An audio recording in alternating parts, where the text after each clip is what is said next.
My accident was I was electrocuted with 12,500 volts, which not only electrocuted me but lit me on fire, and I was burned 70% of my body at that point.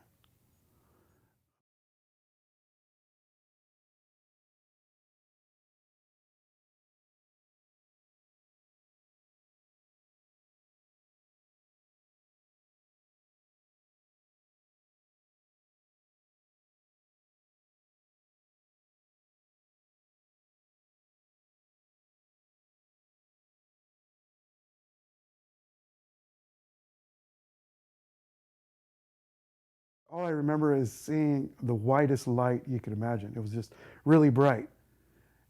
It it held on to me for a good 5 or 6 seconds, it seemed like, and then exploded, kicked me back into a wall. I was probably 8 or 10 feet up the wall. I, I fell to the ground and I was on fire. And I was trying to pat it out to get the fire out, but I was laying on concrete and it was real difficult. While I'm laying there, I got to hold my arms up because all the flesh is hanging off of them at this point.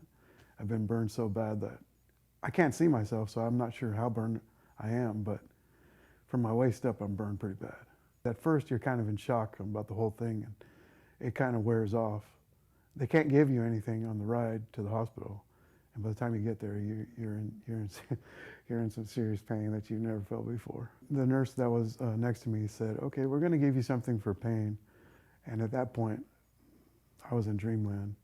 They put me into a coma, is what they did.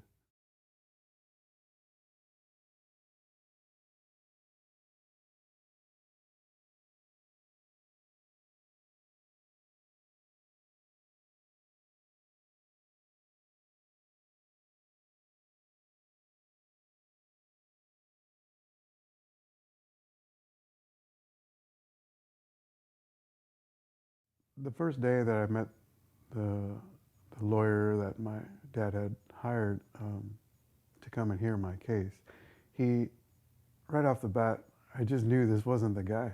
I mean, he came in and he, I don't know, he kind of felt sorry for me and everything, but he acted right away like there was no case. I mean, here we were fighting this huge company, and it seemed like it was out of his league or something.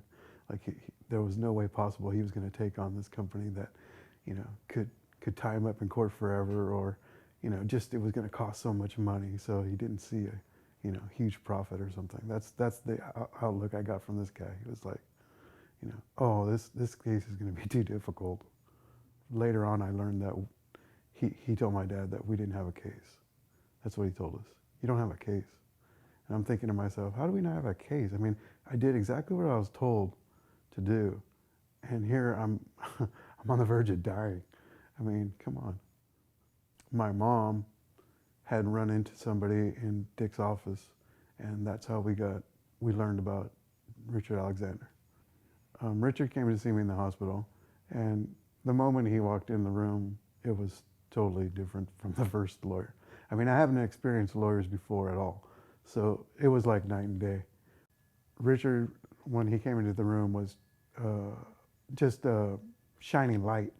He was very upbeat and wanted to know everything that happened to me, and he he just he made the whole process just very easy on me.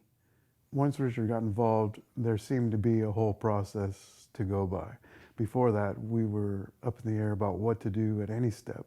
And when he took over, we knew exactly what was happening and when. From the get-go, I remember him saying, we're gonna take care of this. We're gonna make it right.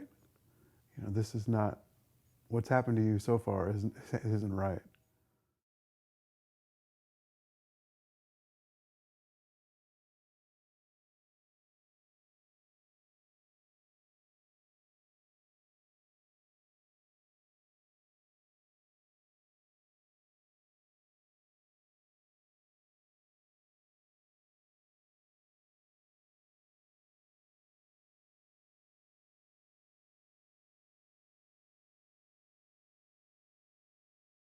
How do you thank somebody that saved your life? I mean, you can't really tell them thank you enough.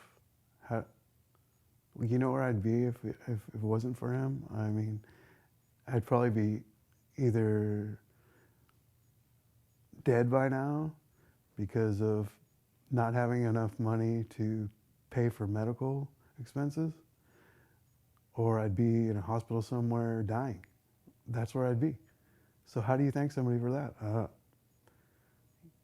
Geez, he's like a, you know, he's like your knight in shining armor.